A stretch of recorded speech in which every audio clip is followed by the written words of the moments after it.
नमस्कार, खास खबर में आपका स्वागत है। मैं हूं गौरव के पांडे। आगे बढ़े खास खबर पर, अपने मुद्दे पर चर्चा करें उससे पहले इस वक्त आ रही एक बड़ी खबर की तरफ हम रुख करेंगे। इस वक्त बड़ी खबर आ रही है, कवरेज करने गए हरियाणा न्यूज के संवाददाता पर हमला किया गया है। रानिया से इस वक्त की बड़ी खबर आ रही है। अशोक तंवर के समर्थकों ने यह हमला किया। मीडिया कर्मियों को भी टारगेट करने से ये चूकते नहीं। बिजली चोरी कर रहे थे कांग्रेसी कार्यकर्ता, और जब ये बात कवर करने पहुंचे तो समर्थकों ने कैमरा तोड़ दिया, कपड़े फाड़ दिए और संवाददाता से भी मारपीट की गई।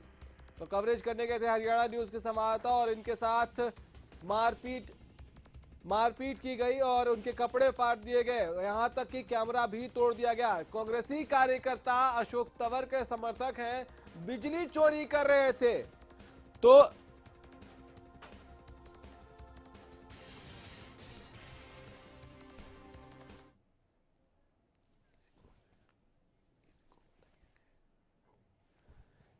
संजीव हमारे संवाददाता इस वक्त हमारे साथ इस वक्त फोन लाइन पे। संजीव, क्या हुआ, क्या है मामला, क्या है?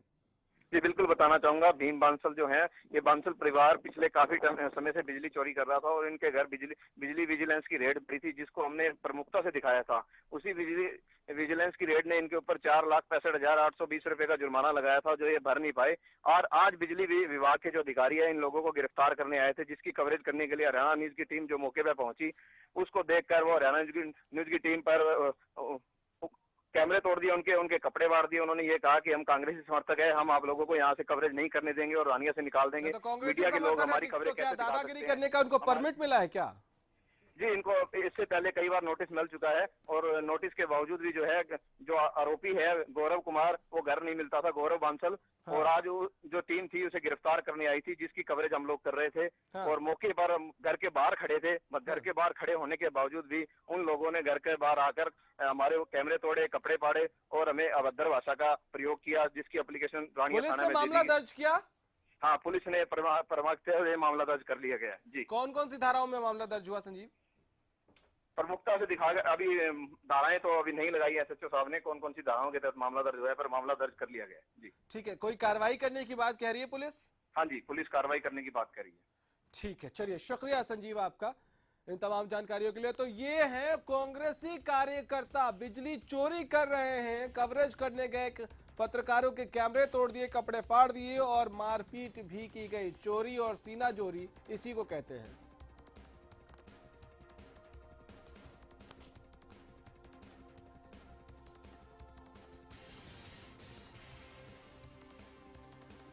यहां पर नफरतों ने कैसे कैसे गुल खिलाए हैं, लुटी अस्मत बता देगी, दुपट्टा बोल सकता है। यहां पर बहुत से कुर्सियां लाशों पर रखी है, ये वो सच है जिसे झूठे से झूठा बोल सकता है। आप याद करिए मुरथल, आप याद करिए रोहतक, आप याद करिए सोनीपत, याद करिए वो तमाम सरकारी बसें जिनको स्वाहा कर दिया गया, याद करिए वो महिलाओं के कपड़े जो खेतों में बहुत कुछ चीख चीख कर कह रहे थे। और ये सब इसलिए याद दिला रहा हूं क्योंकि खुफिया एजेंसियों का से जो इनपुट मिल रहा है वो ये कि आने वाले वक्त में माहौल फिर से बिगड़ सकता है।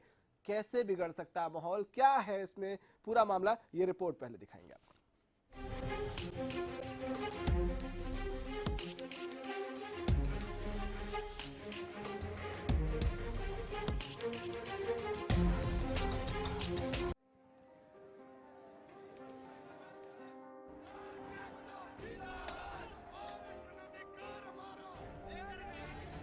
आरक्षण के लिए हुए आंदोलन के दौरान हुई हिंसा के जख्मों से प्रदेश अभी उभर भी नहीं पाया है कि आंदोलन की आपात आहट दस्तक दे रही है। अराजक आंदोलन के जख्म झेल रहा हरियाणा जाटों की हुंकार सुन सहम उठा है। हालात काबू से बाहर ना हो जाएं, इसलिए सरकार भी चिंतित है। और ये चिंता नजर आई राजधानी दिल्ली में, जहां मुख्यमंत्री मनोहर लाल खट्टर ने आपात बैठक बुलाई। इस बैठक के बाद मुख्यमंत्री मनोहर लाल खट्टर ने गृह मंत्री से मुलाकात की। इस मुलाकात के दौरान हरियाणा के सभी मंत्री वहां मौजूद रहे। सभी सांसद भी गृह मंत्री से मिलने पहुंचे। मुलाकात में सूबे के मौजूदा हालातों पर चर्चा हुई। आंदोलन के बाद उभरते हरियाणा पर भी बातचीत हुई। आंदोलन के दौरान केंद्र के सहयोग के लिए सीएम ने धन्यवाद किया। गृह मंत्री ने आगे भी सहयोग का दावा किया। जाट आंदोलन पर आज सर्वदलीय बैठक में भी चर्चा होगी। बैठक के बाद कृषि मंत्री ओपी धनखड़ का बयान सामने आया। सरकार बजट सत्र में विधेयक ला रही है। सरकार अपना वादा आगे बढ़ा रही है। आंदोलन जैसी गतिविधि की जरूरत नहीं होनी चाहिए। इस समय शांति, सौहार्द और भाईचारे की जरूरत है।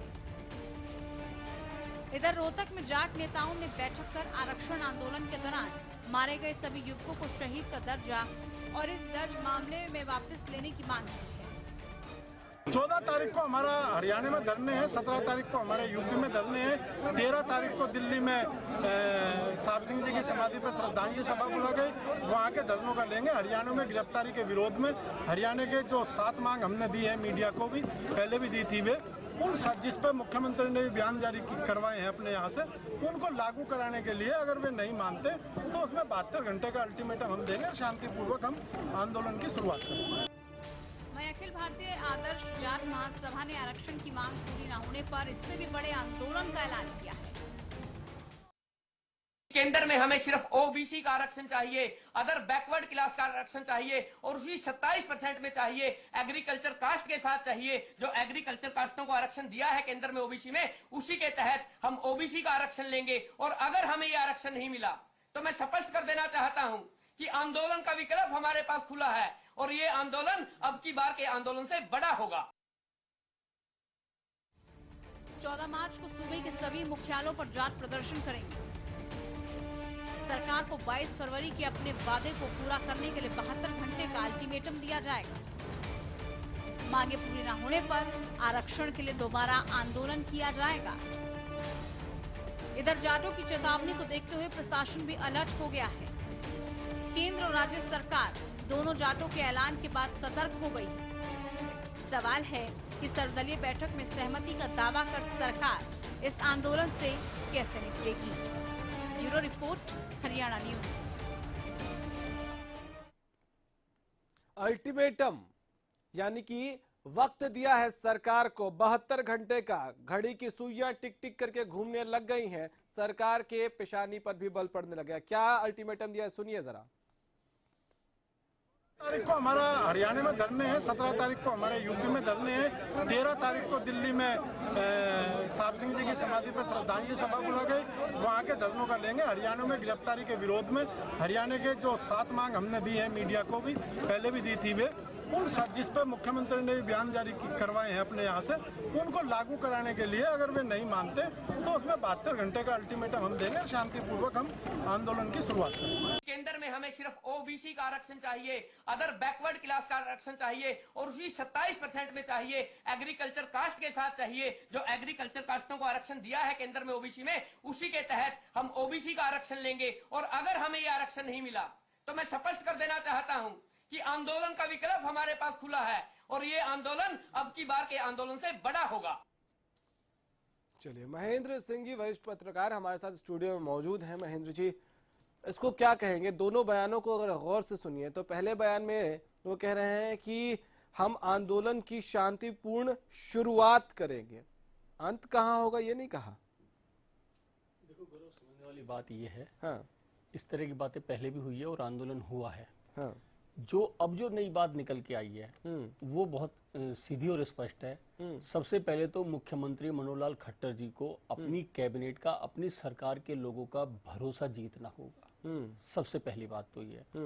और ये जो इस तरह के बयान अब जाट नेताओं के, जाट आंदोलनकारी नेताओं की तरफ से जो आ रहे हैं, वो इस बात का संकेत है कि सरकार अभी भी आंदोलनकारी लोगों से बराबर संवाद नहीं बना पा रही है। आप संवाद की लगातार आप स्थिति को बनाए रखिए, समाधान निकलेगा। आप उनको कन्विंस करिए। जब आपने कोई कमिटमेंट कर दी है तो उससे निश्चित रूप से चीजें निकलेगी। और रही बात अब ये कि दरअसल बात ये है कि सरकार में बैठे लोग एक तरीके से निश्चिंत हो गए कि विपक्ष बिखरा हुआ है, विपक्ष यानी कि दो भागों में बटा हुआ है, तो दोनों की अपनी अपनी राहें हैं। सत्ता पक्ष ये मान के चल रहा है कि विपक्ष बिखरा हुआ है, इसलिए एक साथ हमला नहीं कर पाएगा। क्योंकि हम मेजोरिटी में है तो हम अपनी बात को कह लेंगे, हम इनकी कोई बात नहीं सुनेंगे। जबकि आज के समय में जो स्थितियां बन रही है उसको देखते हुए बहुत स्पष्ट है कि सरकार और सरकार का जो संगठन है भारतीय जनता पार्टी, उसके अंदर भी एक समन्वय, सहयोग और एक भरोसे का संवाद बनना चाहिए जो लंबे समय से बंद पड़ा है। मैं कह रहा हूं कि अगर सरकार को अगर इस चुनौती से निपटना है तो ये भरोसा कायम करना पड़ेगा और आंदोलनकारी लोगों से भी लगातार बातचीत करनी पड़ेगी। बातचीत ही एकमात्र ऐसा जरिया है जो आपको समाधान के रास्ते पर ला सकता है। आपने कमिटमेंट किया है कि हम आरक्षण देंगे, तो उसका एक तरीके से फार्मूला क्या है, आप वो लेकर आइए। फिर सरकार ने कहा कि हर राजनीतिक दल से हम एक एक आदमी लेंगे। आपके चैनल पर मैंने पहले इस बात को कह दिया कि किन किन को लोगे। आपने इनविटेशन भेज दिया कि किरण चौधरी हैं, चौधरी भूपेंद्र सिंह हुड्डा है, अभय चौटाला जी हैं, या आपने कुलदीप बिश्नोई को भी लेने की बात कही है। तो पहले तो ये देखिए कि इनको आरक्षण को लेकर इनके दिमाग में क्या है। और जैसे चौधरी भूपेंद्र सिंह हुड्डा जी हैं, वो तो आरक्षण दे चुके जाटों को, अब वो कौन सा नया फार्मूला लाएंगे। दिक्कत उधर भी है। ठीक है, आपको रोकूंगा। यशपाल मलिक जाट नेता हैं, हमारे साथ इस वक्त फोन लाइन पे हैं। यशपाल जी, क्या डिमांड्स है इस बार? यशपाल जी, आवाज मिल रही है आपको? बताइए, क्या डिमांड्स है इस बार? किस बात का अल्टीमेटम दिया है सरकार को? देखिए, अल्टीमेटम ये दिया गया कि गिरफ्तारी तुरंत बंद हो। हाँ, और जो वादे 7 मांगों पे किए गए थे, वे 7 की 7 मांगी माने जाएं। ठीक है। मुख्यमंत्री का ये वादा था कि हम गिरफ्तारी नहीं करेंगे, और साथ में ये भी वादा था कि हम केस वापसी करेंगे। मतलब आप ये चाह रहे हैं कि जिन लोगों ने पूरे के पूरे हरियाणा को आग लगा दिया, उनके खिलाफ कार्रवाई ना हो? आप इस अपनी बदजुबान बदतमीजी को बंद कीजिए। हाँ। हरियाणा में जिसने आग लगाई है, हाँ, उसको सबको पता है।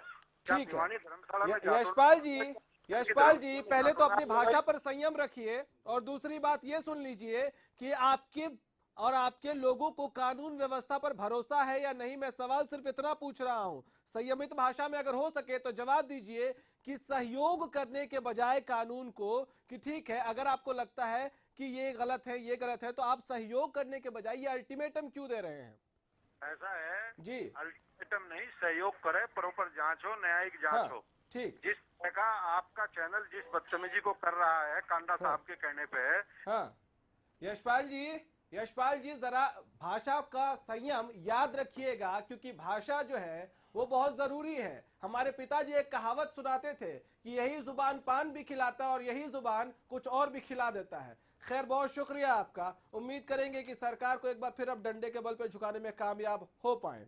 खैर, महेंद्र जी, भाषा सुन ली आपने, इनको सिर्फ डंडे की भाषा आती है? मैंने कहा ना कि इन लोगों से किस भाषा में बातचीत की जाए। हाँ। आप इनका एटीट्यूड देखिए, बात करने का तरीका देखिए। यानी कि अभी सरकार ने अभी कोई बातचीत कही नहीं है, सिर्फ ये कहा कि हम देंगे, फार्मूला निकाल रहे हैं। उससे पहले ही आप सरकार को आप धमकाने की स्थिति में आ गए, उससे पहले ही आप डंडे की भाषा बोलने लग गए। ये कैसे संभव है? मैं फिर कह रहा हूं कि मुख्यमंत्री को बहुत स्ट्रांग होना पड़ेगा। ये मैसेज जो पूरे स्टेट में चला गया कि प्रदेश का मुखिया कमजोर है, इस छवि से मुख्यमंत्री को बाहर आना पड़ेगा और एक मजबूत मुख्यमंत्री के रूप में उनको काम करके दिखाना होगा। सरकार के अंदर जो जाट समुदाय के लोग हैं उनसे बातचीत करनी पड़ेगी, जबकि बातचीत के लिए उन्हीं को ही अधिकृत किया गया था। तो ये इस तरह की बात उस तरफ से कैसे आ रही है? यानी कि आप सारी सीमाएं आप लांघ जाना चाहते हैं। अब जैसा कि यशपाल मलिक जी ने कहा कि जो दोषी है उनको पकड़े, ठीक है, आप ही बता दीजिए कौन कौन दोषी है आपके आंदोलन में। सहयोग करने का वो एटीट्यूड क्यों नहीं? ये तो कह रहे हैं कि गिरफ्तारियां फौरन बंद करो। हाँ। आप ये कहिए कि जो दोषी नहीं है, निर्दोष है, उनकी गिरफ्तारियां बंद करो। ये कह रहे हैं गिरफ्तारियां बंद करो। नहीं, वो नहीं कहेंगे। मतलब कानून अपना काम ना करे ना, कुछ नहीं, हमको चाहिए सब कुछ, हम हैं जो भी है प्रदेश के। और अभी तो देखना कि आगे आगे अगर यही एटीट्यूड रहा तो ये खुद ही अलग थलग पड़ जाएंगे। मैं कह रहा हूं, ये एटीट्यूड क्या इसलिए है क्योंकि सरकार कमजोर है, तब भी सेना को बुलाया गया मैंने लेकिन कहा एक्शन ना, लेने का बिल्कुल, काम नहीं बिल्कुल, दिया बिल्कुल, गया। बिल्कुल, पुलिस गौरव- मौजूद थी लेकिन एक्शन लेने के लिए उनको नहीं कहा Yes, गया। गौरव क्या सर, सरकार ने ऐसा होने दिया, इंप्रेशन बनने दिया ऐसा मैं सरकार ने? यही आपको बार बार कह रहा हूं, आपके चैनल के माध्यम से मैंने बार बार एक बात कही है कि ये जो मैसेज पूरे प्रदेश में गया है कि सरकार का मुखिया कमजोर है, सत्तारूढ़ पार्टी का मुखिया कमजोर है, इसी एक मैसेज की वजह से आंदोलनकारी इतने ज्यादा अराजक हो गए, अव्यवस्थित हो गए और बिल्कुल एकदम अनुशासनहीनता फैला दी पूरे प्रदेश में। नहीं, अगर प्रदेश का मुखिया अगर मजबूत होता तो कोई वजह नहीं है कि आंदोलन इतना अराजक हो जाता, अनुशासनहीनता फैल जाती। देखो, प्रशासक को एक तरीके से सख्त तो होना पड़ेगा। आप इस लड़ाई को आप राजनीतिक चश्मे से मत देखिए। आप जब जब राजनीतिक चश्मे से इस चीज को देखोगे तो ये दिक्कतें खड़ी होंगी, इन दिक्कतों का सामना करना पड़ेगा और समाधान कभी नहीं निकलेगा। आप बिल्कुल समस्या को समस्या की तरह देखिए और उसका समाधान खोजिए। आप अगर कह रहे हैं कि हम फार्मूला लेकर आ रहे हैं तो आंदोलनकारियों को भी उस फार्मूले की तो प्रतीक्षा करनी चाहिए, नहीं करनी चाहिए। ठीक है, तो इनके अंदर इतना इम्पेशंस क्यों है? जबकि आप देखिए शुरू से अब तक हुआ वही, आंदोलन के आगाज से देखिए शुरू से हुआ वही जो इनके मन के हिसाब से था। पहले इन्होंने कहा शांतिपूर्ण आंदोलन करेंगे, लेकिन वो शांतिपूर्ण आंदोलन इतना शांत था कि पूरा सुबह सुलग गया। वो शांतिपूर्ण आंदोलन इतना शांत था कि इतने लोगों की मौत हो गई। ये शांतिपूर्ण आंदोलन इतना शांत था कि ट्रेनों, रेलवे का करोड़ों का नुकसान हो गया। इतना शांतिपूर्ण था कि लड़कियों की, महिलाओं की तथाकथित इज्जत तक लूट ली गई। इतना शांत आंदोलन। गौरव सर, मैंने आपको बताया ना, जब ये इस तरह की अगर बातें उठ रही है तो फिर उस सवाल का जवाब ढूंढना बहुत जरूरी है। उस सवाल का, जब जिस सवाल को सरकार ने खुद ने खड़ा किया, सरकार ने ये कहा था, सरकार में बैठे नुमाइंदों ने ये कहा था कि सरकार के भीतर और सरकार के बाहर राजनीतिक शक्तियों की साजिश चल रही थी। तो सरकार के भीतर कौन सी पॉलिटिकल फोर्सेस थी जो साजिशें रच रही थी, षड्यंत्र रच रहे थे, तो क्या वो सामने आएंगे? सरकार को उनको सामने लेके आना चाहिए और सरकार के बाहर भी जो साजिश करता थे उनको भी बेनकाब करना चाहिए, क्योंकि ये पूरे प्रदेश का मामला है, प्रदेश में शांति बहाली का मामला है। कृष्ण ढूल बीजेपी के प्रवक्ता हैं हमारे साथ इस वक्त फोन लाइन पे। कृष्ण जी, ये 72 घंटे का अल्टीमेटम दिया, ये कह रहे हैं कि गिरफ्तारियां फौरन बंद करो। बंद हो जाएंगी गिरफ्तारियां? देखिए, सरकार का जो निर्णय रहा है वो कभी भी ना जाटों के अगेंस्ट पहले था ना अब है। हरियाणा सरकार ने पहले भी ये आश्वासन दिया था, जब भी नहीं, ढोल साहब, आरक्षण, ढोल साहब प्लीज डिप्लोमेटिक जवाब मत दीजिए। मैं बड़ा स्पष्ट सवाल पूछ रहा हूं। 72 घंटे का अल्टीमेटम दे दिया, एक बार फिर लाठी सामने है। क्या 72 घंटे के अंदर जो गिरफ्तारियां चल रही हैं वो रोक देगी आपकी सरकार? मैं इस विषय पर इस प्रकार से स्पष्ट कैसे कहा जा सकता है कि जिन लोगों ने, मैंने जात के विषय पर बात नहीं की है, जिन लोगों ने सरकारी संपत्ति को, गैर सरकारी संपत्ति को नुकसान पहुंचाया है, जला दिया गया है, और जिनके तथ्यों सहित जो लोग दोषी सामने आ रहे हैं उनको तो सरकार गिरफ्तार करेगी, नहीं तो अराजकता का माहौल हो जाएगा, अशांति फैल जाएगी। अब सरकार अगर जाट आंदोलन मतलब ये मान के चले कि तो ये गलत है। ढुल साहब, मतलब ये मान के चले कि ये जो 72 घंटे का अल्टीमेटम दिया गया है, सरकार झुकेगी नहीं इस बार? नहीं झुकाने, ये तो सरकार को ब्लैकमेलिंग करने वाली बात हुई कि आप लोग ब्लैकमेल हो रहे हैं ना सर। आप पहले भी ब्लैकमेल हुए, आप याद कर लीजिए। सेना, एक मिनट सर, कृष्ण जी सवाल जरा सुन लीजिए। ये क्या स्थिति इसलिए नहीं आ गई क्योंकि तब भी जब ये शांतिपूर्ण आंदोलन के नाम पर शुरुआत हुआ था, आपने सेना बुलाई थी, सेना खड़ी थी, लेकिन उसको एक्शन लेने की ताकत आपने नहीं दी। पुलिस थी लेकिन थाने जलने दिए गए, हथियार लूटने दिए गए, उसको एक्शन कह के आपने कहा नहीं कि जाओ रोको। क्या ये आपकी और आपकी सरकार की गलती नहीं थी?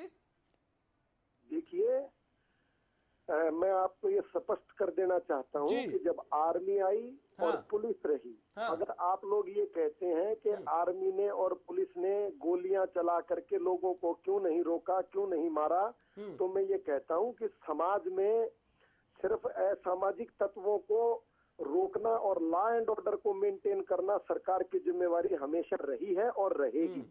ये कौन सा लॉ ऑर्डर मेंटेन हो रहा था कि उनकी आंखों के सामने थाने जलाए जा रहे थे, वो कुछ नहीं कर रहे थे? ये कौन सा लॉ एंड ऑर्डर मेंटेन करवा रहे थे? कृष्ण जी में होगी रहेगी और सरकार आंदोलनकारियों के दबाव में नहीं रहेगी। आंदोलनकारी की बात कर रहा हूँ, षड्यंत्रकारी की बात कर रहा हूँ, असामाजिक तत्वों की बात कर रहा हूँ। सर तो वो असामाजिक तत्व कौन थे, वही पूछ रहा हूँ आपसे मैं। जो थानों में आग लगा रहे थे वो असामाजिक तत्व थे या नहीं थे? जो लोगों को मार रहे थे वो असामाजिक तत्व थे या नहीं थे? जो लूट रहे थे वो असामाजिक तत्व थे या नहीं थे? थे और उन्हीं को पकड़ा जा रहा है। अगर तो मैं वही पूछ रहा हूँ आपसे, 72 घंटे का अल्टीमेटम है, क्या सरकार गिरफ्तारियां रोक देगी? अगर आप मेरी बात सुनेंगे तो मैं आपको स्पष्ट जी जवाब दे दीजिए, सुन रहा हूँ। अगर आंदोलनकारी अगर आज जाट आरक्षण के पुरोधा जो ये अपने आप को ये मान रहे हैं कि हम जाट आरक्षण के बहुत बड़े लीडर हैं, अगर ये उन व्यक्तियों को बचाने की बात कर रहे हैं जिन्होंने घरों को जलाया, जिन्होंने दुकानों को लूटा, तो उनको एक भी बच्चे को, एक भी आदमी को सरकार छोड़ने वाली नहीं है। ठीक है सर, आप हमारे साथ लाइन पे रहिए, आप हमारे साथ लाइन पे रहिए। होशियारी लाल शर्मा जी कांग्रेस के प्रवक्ता है हमारे साथ इस वक्त फोन लाइन पे। होशियारी लाल शर्मा जी, जरा पॉलिटिक्स से ऊपर उठ के जवाब देने की कोशिश करिएगा, हालांकि मालूम है ये बहुत मुश्किल होगा आपके लिए। मुझे एक बात बताइए कि जाटों ने ये कहा है, जाट नेताओं ने, कि 72 घंटे का अल्टीमेटम है, गिरफ्तारियां रोकनी होगी सरकार को। आप इससे सहमत है, गिरफ्तारियां रुक जानी चाहिए? नहीं, मैं तो ये कहना चाहता हूँ जी, सरकार में जो ढीली नीति थी इनकी, शर्मा जी मैंने पहले ही आपसे आग्रह किया है। शर्मा जी कृपा करिए, मैं बड़ा स्पष्ट कह रहा हूं, डिप्लोमेटिक जवाब मत दीजिए। गिरफ्तारियां रुक जानी चाहिए 72 घंटे के इस अल्टीमेटम की वजह से? मतलब सच्चाई सामने लाके फिर गिरफ्तारियां करें, हम ये कहते हैं। उस सुप्रीम कोर्ट के जज से जज से जो इंक्वायरी कराए, सच्चाई मतलब अभी आप ये कह रहे हैं कि अभी गिरफ्तार मत करो भैया, पहले जांच कर लो अच्छे से। कह रहा हूँ कि सुप्रीम कोर्ट के जज से इनकी इंक्वायरी होनी चाहिए, ताकि सच्चाई सामने आए, लोगों को पता लगे, दोषी चाहे कोई भी हो। शर्मा जी आप जवाब नहीं दे रहे हैं। नहीं, मैं ये जवाब दे रहा हूँ जी, मैं जवाब नहीं है। सरकार की नालायकी थी, सरकार की नालायकी की वजह से सारा होशियारी लाल शर्मा जी, एक और सवाल पूछ रहा हूँ, क्या ये हिम्मत इसलिए हो रही है कि कोई समुदाय विशेष सरकार को ये कहे, कानून की प्रक्रिया को ये कहे कि 72 घंटे का अल्टीमेटम दे रहे हैं, रोक दीजिए वरना ठीक नहीं होगा? क्या ये इसलिए क्योंकि सरकार की कमजोरी रही है पहले? सरकार किस चीज की? सरकार ने पहले आंदोलन रोक पाई, आज सारा हरियाणा जला दिया, मोदी चुप रहा, खट्टर चुप रहा, इसके मंत्री आपसे में लड़ रहे होते। आज भी जो परिस्थिति है वो सरकार क्या करेगी फिर? सरकार किस चीज का इस्तीफा देते सरकार? हम तो ये कहते हैं गवर्नर को, मुख्यमंत्री को बर्खास्त कर देना चाहिए। ठीक है होशियारी लाल शर्मा जी, जनता सुन रही है, जनता सब जानती है कि इस आग की चिंगारी दरअसल शुरू कहां से हुई थी, वो भी सबको पता है। महेंद्र जी मुझे एक बात बताइए कि हमने सबको सुना, आपने जाट नेता को भी सुना, बीजेपी के प्रवक्ता को भी सुना, कांग्रेस के भी प्रवक्ता, सॉल्यूशन की तरफ बढ़ता नजर आ रहा है हरियाणा, या जो इनपुट है खुफिया एजेंसियों की उस दिशा में एक बार फिर से हरियाणा बढ़ता आपको नजर आ रहा है फिलहाल? सर कहीं भी समाधान की दिशा में नहीं बढ़ रहा है। मैं फिर कह रहा हूँ कि ये जो पूरे मूवमेंट की जो लीडरशिप कर रहा है वो लोग ना जिम्मेदार हैं ना वो परिपक्व हैं। यशपाल मलिक जी जो जिस भाषा में बात कर रहे थे वो इस बात का संकेत है कि वो अभी अपने समुदाय के अंदर भी, आंदोलनकारियों के अंदर भी अभी स्वीकृत नहीं है, रिकॉग्नाइज नहीं है। उनको नेता बनने कि वो महत्वाकांक्षा जोर मार रही है, लेकिन उनको नेता कोई स्वीकार नहीं कर रहा है। यही उनके फ्रस्ट्रेशन की सबसे बड़ी वजह है, जिस भाषा में उनको ये सोचना चाहिए कि एक चैनल, एक रेपुटेटेड चैनल के रेपुटेटेड एंकर से किस भाषा में बात करनी चाहिए, वो ये गरिमा और मर्यादा तक भूल गए। ये बड़ी एकदम शर्मनाक बात है कि हम और हमारे समाज से, हमारे समुदाय से किस तरह के नेता निकल रहे हैं और किस तरह के आंदोलन को ये लीड कर रहे हैं, ये किस तरह का रिजल्ट देंगे, ये अपने आप में सोचा और समझा जा सकता है। ठीक है, बहुत सीधी सी बात है। और मैं एक बात और कहता हूं, मुख्यमंत्री मनोहर लाल खट्टर जी को एक कठोर, ऐसे मामले में बिल्कुल कठोर प्रशासक की भूमिका निभानी होगी। उसके बिना आप कुछ नहीं कर सकेंगे। आप राजनीति से पूरी तरह ऊपर उठ जाइए, क्योंकि ये मामला पूरे प्रदेश में अमन का है, शांति का है, भाईचारे का है। समाज पूरी तरह विखंडन की ओर बढ़ चला है। आप कम से कम समाज को तो रोक लीजिए। चलिए सर, शुक्रिया आपका, वक्त इतना ही की इजाजत देता है। हालांकि कई सवाल हैं जिनके जवाब हम तलाश रहे हैं और जवाब जो है वो हरियाणा की जनता भी तलाश रही है। एक शेर है, हुकूमत की तवज्जो चाहती है ये जली बस्तियां, अदालत पूछना चाहे तो मलबा बोल सकता है। और सरकार चाहती है, जानना चाहती है आरोपियों को ढूंढना चाहती है, तो उसके बावजूद क्या सरकार ढूंढ नहीं पा रही है सच में? और क्या इस 72 घंटे के अल्टीमेटम के आगे एक बार फिर से लाठी जीत जाएगा, डंडा इस बार फिर से फतेह हासिल कर जाएगा और सरकार फिर से झुक जाएगी? बहुत बड़े सवाल हैं, जवाब सरकार को देना चाहिए। फिलहाल इतना ही, इजाजत दीजिए, नमस्कार।